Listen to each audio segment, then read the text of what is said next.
پیارے دوستو، حضور صلی اللہ علیہ وآلہ وسلم کی زندگی کے حالات و واقعات کے اس تیسرے پارٹ میں ہم آپ کو بتانے والے ہیں اصحاب فیل کا پورا واقعہ کہ کیسے پیش آیا آپ صلی اللہ علیہ وآلہ وسلم کے والدین کے بارے میں، اور ساتھ ہی پیارے آقا صلی اللہ علیہ وسلم کی ولادت یعنی کہ پیدائش کے وقت دنیا بھر میں کیا کیا عجیب و غریب واقعات پیش آئے۔ اس لیے اس ویڈیو کو پورا ضرور دیکھیں، انشاءاللہ آپ کا ایمان تازہ ہو جائے گا۔ پیارے دوستو، آگے بڑھنے سے پہلے ایک چھوٹی سی گزارش ہے کہ اگر ابھی تک آپ نے ویڈیو کو لائک نہیں کیا تو اسے ابھی لائک کر دیں، اور چینل کو سبسکرائب کر کے گھنٹی کے بیل آئیکن کو پریس ضرور کریں تاکہ ہماری ہر آنے والی نئی اسلامک ویڈیو کی خبر آپ تک پہلے پہنچے۔ تو چلیے شروع کرتے ہیں۔ پیارے دوستو، حضور اکرم صلی اللہ علیہ وآلہ وسلم کی پیدائش سے صرف 55 دن پہلے یمن کا بادشاہ ابرہہ ہاتھیوں کی فوج لے کر کعبہ ڈھانے کے لیے مکہ پر حملہ آور ہوا تھا۔ اس کا سبب یہ تھا کہ ابرہہ نے یمن کے دارالسلطنت صنعاء میں ایک بہت ہی شاندار اور عالی شان گرجا گھر بنایا، اور یہ کوشش کرنے لگا کہ عرب کے لوگ بجائے خانہ کعبہ کے یمن آ کر اس گرجا گھر کا حج کریں اور عبادت کریں۔ جب مکہ والوں کو یہ معلوم ہوا تو قبیلہ کنانہ کا ایک شخص غیظ و غضب میں جل بھن کر یمن گیا اور وہاں کے گرجا گھر میں پاخانہ پیشاب کر کے اس کو نجاست سے لت پت کر دیا۔ جب ابرہہ نے یہ واقعہ سنا تو وہ طیش میں آپے سے باہر ہو گیا اور خانہ کعبہ کو ڈھانے کے لیے ہاتھیوں کی فوج لے کر مکہ پر حملہ کر دیا، اور اس کی فوج کے اگلے دستے نے مکہ والوں کے تمام اونٹوں اور دوسرے مویشیوں کو چھین لیا۔ اس میں 200 یا 400 اونٹ عبد المطلب کے تھے۔ عبد المطلب کو اس واقعے سے بڑا رنج ہوا، تکلیف پہنچی، چنانچہ آپ اس معاملے میں گفتگو کرنے کے لیے اس کے لشکر میں تشریف لے گئے۔ جب ابرہہ کو معلوم ہوا کہ قریش کا سردار اس سے ملاقات کرنے کے لیے آیا ہے، اس نے آپ کو اپنے خیمہ میں بلایا، اور جب عبد المطلب کو دیکھا کہ ایک بلند قامت، رعب دار اور نہایت ہی حسین و جمیل آدمی ہیں جن کی پیشانی پر نور نبوت کا جاہ و جلال چمک رہا ہے، تو صورت دیکھتے ہی ابرہہ مرعوب ہو گیا، متاثر ہو گیا، اور بے اختیار تخت شاہی سے اتر کر آپ کی تعظیم و تکریم کے لیے کھڑا ہو گیا، اور اپنے برابر بٹھا کر دریافت کیا کہ کہیے سردار قریش، یہاں آپ کی تشریف آوری کا کیا مقصد ہے؟ عبد المطلب نے جواب دیا کہ ہمارے اونٹ اور بکریاں وغیرہ جو آپ کے لشکر کے سپاہی ہانک لائے ہیں، آپ ان سب مویشیوں کو ہمارے سپرد کر دیجئے۔ یہ سن کر ابرہہ نے کہا کہ اے سردار قریش، میں تو یہ سمجھتا تھا کہ آپ بہت ہی حوصلہ مند اور شاندار آدمی ہیں، مگر آپ نے مجھ سے اپنے اونٹوں کا سوال کر کے میری نظروں میں اپنا وقار کم کر دیا۔ اونٹ اور بکری کی حقیقت ہی کیا ہے؟ میں تو آپ کے کعبہ کو توڑ پھوڑ کر برباد کرنے کے لیے آیا ہوں، آپ نے اس کے بارے میں کوئی گفتگو ہی نہیں کی۔ عبد المطلب نے کہا، مجھے تو اپنے اونٹوں سے مطلب ہے، کعبہ میرا گھر نہیں ہے بلکہ وہ خدا کا گھر ہے، وہ خود اپنے گھر کو بچا لے گا، مجھے کعبہ کی ذرا بھی فکر نہیں ہے۔ یہ سن کر ابرہہ نے اپنے فرعونی لہجے میں کہنے لگا، اے سردار مکہ، سن لیجئے، میں کعبہ کو ڈھا کر اس کی اینٹ سے اینٹ بجا دوں گا اور روئے زمین سے اس کا نام و نشان مٹا دوں گا، کیونکہ مکہ والوں نے میرے گرجا گھر کی بڑی بے حرمتی کی ہے، اس لیے میں اس کا انتقام لینے کے لیے کعبہ کو مسمار کر دینا ضروری سمجھتا ہوں۔ عبد المطلب نے فرمایا کہ پھر آپ جانے اور خدا جانے، میں آپ سے سفارش کرنے والا کون؟ اس گفتگو کے بعد ابرہہ نے تمام جانوروں کو واپس کر دینے کا حکم دیا، اور عبد المطلب تمام اونٹوں اور بکریوں کو ساتھ لے کر اپنے گھر چلے آئے، اور مکہ والوں سے فرمایا کہ تم لوگ اپنے اپنے مال مویشیوں کو لے کر مکہ سے باہر نکل جاؤ، اور پہاڑیوں کی چوٹیوں پر چڑھ کر اور دروں میں چھپ کر پناہ لے لو۔ مکہ والوں سے یہ کہہ کر پھر خود اپنے خاندان کے چند آدمیوں کو ساتھ لے کر خانہ کعبہ میں گئے، اور دروازے کا حلقہ پکڑ کر انتہائی بے قراری اور گریازاری کے ساتھ دربار باری میں اس طرح دعا مانگنے لگے کہ اے اللہ، بے شک ہر شخص اپنے اپنے گھر کی حفاظت کرتا ہے، لہٰذا تو بھی اپنے گھر کی حفاظت فرما، اور صلیب والوں اور صلیب کے پجاریوں یعنی کہ عیسائیوں کے مقابلے میں اپنے اطاعت شعاروں کی مدد فرما۔ عبد المطلب نے یہ دعا مانگی اور اپنے خاندان والوں کو ساتھ لے کر پہاڑ کی چوٹی پر چڑھ گئے اور خدا کی قدرت کا مظاہرہ کرنے لگے۔ پیارے دوستو، ابرہہ جب صبح کو کعبہ ڈھانے کے لیے اپنے لشکر جرار اور ہاتھیوں کے قطار کے ساتھ آگے بڑھا ہے اور مقام مغمس میں پہنچا تو خود اس کا ہاتھی جس کا نام محمود تھا ایک دم بیٹھ گیا، ہر چند مارا اور بار بار للکارا، مگر ہاتھی تھا کہ اٹھنے کا نام نہیں لیتا تھا۔ اسی حالت میں قہر الہی ابابیلوں کی شکل میں نمودار ہوا اور ننھے ننھے پرندے جھنڈ کے جھنڈ میں، جن کے چونچ اور پنجوں میں تین تین کنکریاں تھیں، سمندر کی جانب سے حرم کعبہ کی طرف آنے لگے۔ ابابیلوں کے ان دل بادل لشکروں نے ابرہہ کی فوجوں پر اس شور سے سنگ باری شروع کر دی کہ آن کی آن میں ابرہہ کے لشکر اور اس کے ہاتھیوں کے پرخچے اڑ گئے۔ ابابیلوں کی سنگ باری خداوند قہار و جبار کے قہر و غضب کی ایسی مار تھی کہ جب کوئی کنکری کسی فیل سوار پر، کسی ہاتھی سوار پر سر کے اوپر پڑتی تھی تو وہ اس آدمی کے بدن کو چھیدتی ہوئی، چیرتی ہوئی ہاتھی کے بدن سے پار ہو جاتی تھی۔ ابرہہ کی فوج کا ایک آدمی بھی زندہ نہیں بچا اور سب کے سب ابرہہ اور اس کے ہاتھیوں سمیت اس طرح ہلاک و برباد ہو گئے کہ ان کے جسموں کی بوٹیاں ٹکڑے ٹکڑے ہو کر زمین پر بکھر گئیں۔ چنانچہ قرآن مجید کی سورہ فیل میں خداوند قدوس نے اس واقعے کا ذکر کرتے ہوئے ارشاد فرمایا ہے، جس کا ترجمہ و خلاصہ یہ ہے، یعنی اے محبوب، کیا آپ نے نہ دیکھا کہ آپ کے رب نے ان ہاتھی والوں کا کیا حال کر ڈالا؟ کیا ان کے داؤں کو تباہی میں نہ ڈالا اور ان پرندوں کی ٹکڑیاں بھیجی تاکہ انہیں کنکر کے پتھر سے ماریں تو انہیں چبائے ہوئے بھس جیسا بنا ڈالا۔ پیارے دوستو، جب ابرہہ اور اس کے لشکروں کا یہ انجام ہوا تو عبد المطلب پہاڑ سے نیچے اترے اور خدا کا شکر ادا کیا۔ ان کی اس کرامت کا دور دور تک چرچا ہو گیا اور تمام اہل عرب ان کو ایک خدا رسیدہ بزرگ کی حیثیت سے قابل احترام سمجھنے لگے۔ دوستو، آئیے حضرت عبداللہ رضی اللہ تعالی عنہ کے بارے میں بتاتے ہیں۔ یہ ہمارے حضور رحمت عالم صلی اللہ علیہ وسلم کے والد ماجد ہیں۔ یہ عبد المطلب کے تمام بیٹوں میں سب سے زیادہ باپ کے لاڈلے اور پیارے تھے۔ چونکہ ان کی پیشانی میں نور محمدی اپنی پوری شان و شوکت کے ساتھ جلوہ گر تھا، اس لیے حسن و خوبی کے پیکر اور جمال صورت و کمال سیرت کے آئینہ دار اور عفت و پارسائی میں یکتائے روزگار تھے۔ قبیلہ قریش کی تمام حسین عورتیں ان کے حسن و جمال پر فریفتہ اور ان سے شادی کی خواستگار تھیں، مگر عبد المطلب ان کے لیے ایک ایسی عورت کی تلاش میں تھے جو حسن و جمال کے ساتھ ساتھ حسب و نسب کی شرافت اور عفت و پارسائی میں بھی ممتاز ہو۔ پیارے دوستو، عجیب اتفاق کہ ایک دن عبداللہ شکار کے لیے جنگل میں تشریف لے گئے۔ ملک شام کے یہودی چند علامتوں سے پہچان گئے تھے کہ نبی آخر الزماں کے والد ماجد یہی ہیں۔ چنانچہ ان یہودیوں نے حضرت عبداللہ کو بارہا قتل کر ڈالنے کی کوشش کی۔ اس مرتبہ بھی یہودیوں کی ایک بہت بڑی جماعت مسلح ہو کر اس نیت سے جنگل میں گئی کہ عبداللہ کو تنہائی میں دھوکے سے قتل کر دیا جائے، مگر اللہ تعالیٰ کی حفاظت نے اس مرتبہ بھی اپنے فضل و کرم سے بچا لیا۔ عالم غیب سے چند ایسے ناگہاں سوار نمودار ہوئے جو اس دنیا کے لوگوں سے کوئی مشابہت ہی نہیں رکھتے تھے۔ ان سواروں نے آ کر یہودیوں کو مار بھگایا اور عبداللہ کو بحفاظت ان کے مکان تک پہنچا دیا۔ وہب بن مناف بھی اس دن جنگل میں موجود تھے اور انہوں نے اپنی آنکھوں سے یہ سب کچھ دیکھا، اس لیے ان کو عبداللہ سے بے انتہا محبت و عقیدت ہو گئی اور گھر آ کر یہ عزم کر لیا کہ میں اپنی نور نظر آمنہ کی شادی عبداللہ ہی سے کروں گا۔ چنانچہ اپنی اس دلی تمنا کو اپنے چند دوستوں کے ذریعے انہوں نے عبد المطلب تک پہنچا دیا۔ خدا کی شان کہ عبد المطلب اپنے نور نظر عبداللہ کے لیے جیسی دلہن کی تلاش میں تھے، وہ ساری خوبیاں حضرت آمنہ بنت وہب میں موجود تھی۔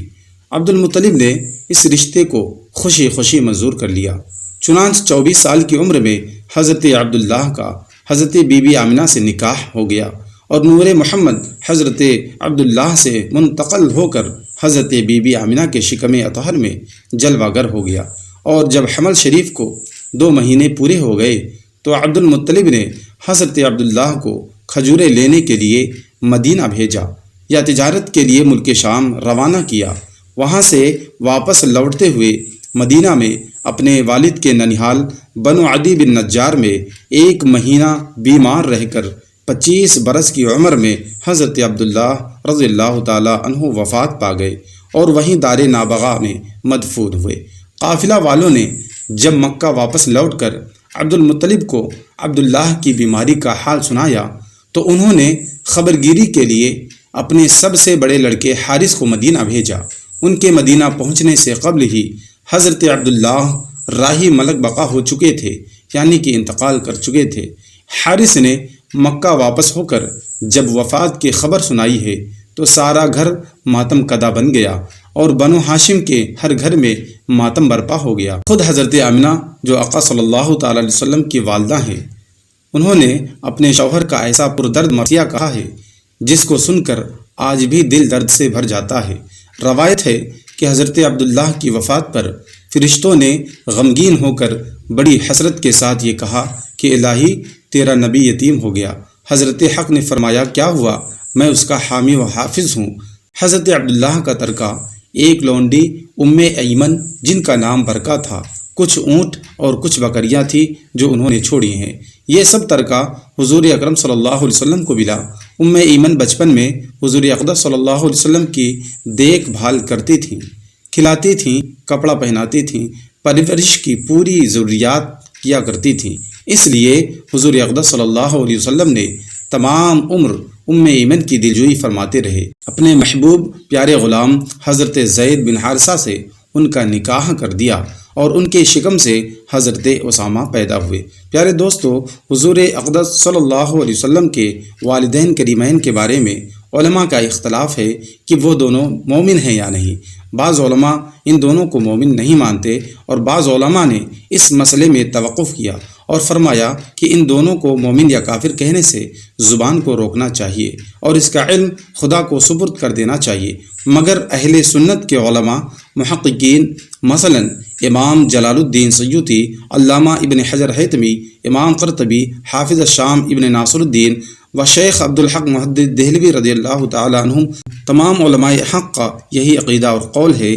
کہ حضور صلی اللہ علیہ وسلم کے ماں باپ دونوں یقیناً بلا شبہ مومن ہیں۔ چنانچہ اس بارے میں حضرت شیخ عبدالحق محدث دہلوی رحمۃ اللہ علیہ کا ارشاد ہے، حضور صلی اللہ علیہ وسلم کے والدین کو مومن نہ ماننا یہ علماء متقدمین کا مسئلہ ہے، لیکن علماء متاخرین نے تحقیق کے ساتھ اس مسئلے کو ثابت کیا ہے کہ حضور کے والدین بلکہ حضور کے تمام آباء و اجداد حضرت آدم علیہ السلام تک سب کے سب مومن ہیں۔ پیارے دوستو، الاشباح والنظائر میں ہے کہ ہر وہ شخص جو کفر کی حالت میں مر گیا ہو اس پر لعنت کرنا جائز ہے بجز رسول اللہ صلی اللہ علیہ وسلم کے والدین کے، کیونکہ اس بات کا ثبوت موجود ہے کہ اللہ تعالیٰ نے ان دونوں کو زندہ فرمایا اور یہ دونوں ایمان لائے۔ یہ بھی ذکر کیا گیا ہے کہ حضور علیہ الصلوۃ والسلام اپنے ماں باپ کی قبروں کے پاس روئے اور ایک خشک درخت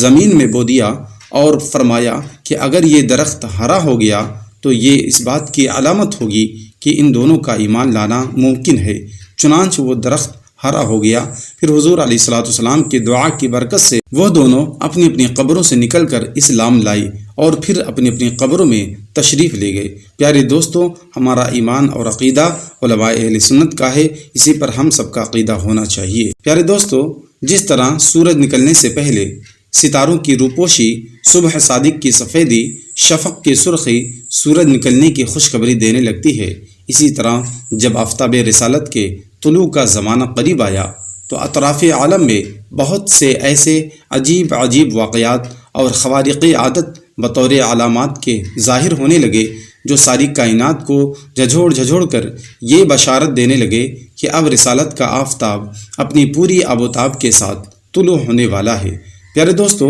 چنانچہ اصحاب فیل کی ہلاکت کا واقعہ ناگہاں باران رحمت سے سرزمین عرب کا سر سبز و شاداب ہو جانا اور برسوں کی خشک سالی دفع ہو کر پورے ملک میں خوشحالی کا دور دورہ ہو جانا، بتوں کا منہ کے بل گر جانا، فارس کے مجوسیوں کی 1000 سال سے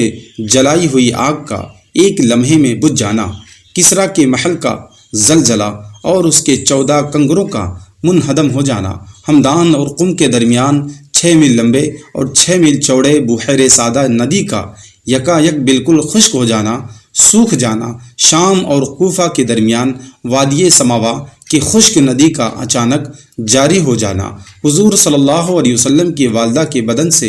ایک ایسے نور کا نکلنا جس سے بصرہ کے محل روشن ہو گئے، یہ سب واقعات اسی سلسلے کی کڑیاں ہیں جو حضور علیہ الصلاۃ والتسلیمات کی تشریف آوری سے پہلے ہی مبشرات بن کر عالم کائنات کو یہ خوشخبری دینے لگے کہ مبارک ہو وہ شہ پردے سے باہر آنے والا ہے، گدائی کو زمانہ جس کے در پر آنے والا ہے۔ پیارے دوستو، انبیاء کرام علیہ السلام سے قبل اعلان نبوت جو خلاف عادت اور عقل کو حیرت میں ڈالنے والے واقعات صادر ہوتے ہیں ان کو شریعت کی اصطلاح میں ارحاس کہتے ہیں، اور اعلان نبوت کے بعد انہی کو معجزہ کہا جاتا ہے۔ اس لیے مذکورہ بالا تمام واقعات ارحاس ہیں جو حضور صلی اللہ علیہ وسلم کے اعلان نبوت کرنے کے قبل ظاہر ہوئے، جن کو ہم نے برکات نبوت کے عنوان سے بیان کیا ہے۔ اس قسم کے واقعات جو ارحاس کہلاتے ہیں ان کی تعداد بہت زیادہ ہے، ان میں سے چند ایک کا ذکر ہو بھی چکا ہے، کچھ اور سن لیجئے۔ پیارے دوستو، محدث ابو نعیم نے اپنی کتاب دلائل النبوہ میں حضرت عبداللہ بن عباس رضی اللہ تعالی عنہما کی روایت سے یہ حدیث بیان کی ہے کہ جس رات حضور اکرم صلی اللہ علیہ وسلم کا نور نبوت حضرت عبداللہ کی پشت اقدس سے حضرت آمنہ کے بطن مقدس میں منتقل ہوا، روئے زمین کے تمام چوپایوں خصوصاً قریش کے جانوروں کو اللہ تعالی نے گویائی عطا فرمائی، اور انہوں نے بزبان فصیح اعلان کیا کہ آج اللہ کا وہ مقدس رسول شکم مادر میں جلوہ گر ہو گیا جس کے سر پر تمام دنیا کی امامت کا تاج ہے اور جو سارے عالم کو روشن کرنے والا ہے۔ مشرق کے جانوروں نے مغرب کے جانوروں کو بشارت دی، اسی طرح سمندروں اور دریاؤں کے جانوروں نے ایک دوسرے کو یہ خوشخبری سنائی کہ حضرت ابو القاسم صلی اللہ علیہ وسلم کی ولادت باسعادت کا وقت قریب آ گیا ہے۔ دوستو، خطیب بغدادی نے اپنی سند کے ساتھ یہ حدیث روایت کی ہے۔ حضرت بی بی آمنہ نے فرمایا کہ جب حضور اقدس صلی اللہ علیہ وسلم پیدا ہوئے تو میں نے دیکھا کہ ایک بہت بڑی بدلی آئی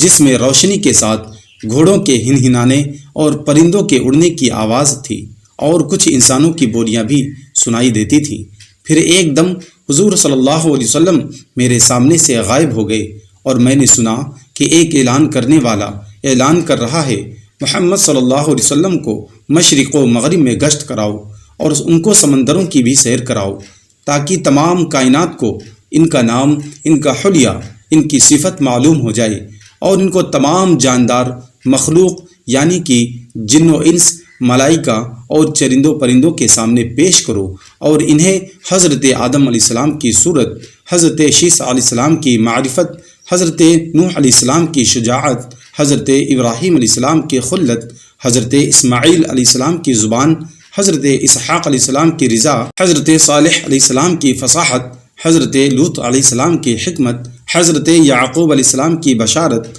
حضرت موسیٰ علیہ السلام کی شدت، حضرت یعقوب علیہ السلام کا صبر، حضرت یونس علیہ السلام کی طاعت، حضرت یوشع علیہ السلام کا جہاد، حضرت داؤد علیہ السلام کی آواز، حضرت دانیال علیہ السلام کی محبت، حضرت الیاس علیہ السلام کا وقار، حضرت یحییٰ علیہ السلام کی عصمت، حضرت عیسیٰ علیہ السلام کا زہد عطا کر کے ان کو تمام پیغمبروں کے کمالات اور اخلاق حسنہ سے مزین کر دو۔ اس کے بعد وہ بادل چھٹ گیا، پھر میں نے دیکھا کہ آپ ریشم کے سبز کپڑے میں لپٹے ہوئے ہیں اور اس کپڑے سے پانی ٹپک رہا ہے، اور کوئی منادی اعلان کر رہا ہے کہ واہ واہ، کیا خوب محمد صلی اللہ علیہ وسلم کو تمام دنیا پر قبضہ دے دیا گیا اور کائنات عالم کی کوئی چیز باقی نہ رہی جو ان کے قبضہ اقتدار و غلبہ اطاعت میں نہ ہو۔ اب میں نے چہرے انور کو دیکھا تو 14ویں کے چاند کی طرح چمک رہا تھا اور بدن سے پاکیزہ مشک کی خوشبو آ رہی تھی۔ پھر 3 شخص نظر آئے، ایک کے ہاتھ میں چاندی کا لوٹا اور دوسرے کے ہاتھ میں سبز زمرد کا تشت تھا، تیسرے کے ہاتھ میں ایک چمکدار انگوٹھی تھی۔ انگوٹھی کو 7 مرتبہ دھو کر اس نے حضور صلی اللہ علیہ وسلم کے دونوں شانوں کے درمیان مہر نبوت لگا دی۔ پھر حضور صلی اللہ علیہ وسلم کو ریشمی کپڑے میں لپیٹ کر اٹھایا اور ایک لمحہ کے بعد مجھے سپرد کر دیا۔ پیارے دوستو، آج کی اس ویڈیو میں بس اتنا ہی۔ کمنٹ باکس میں جا کر اپنی محبت کا اظہار ضرور کریں، سبحان اللہ ضرور لکھیں۔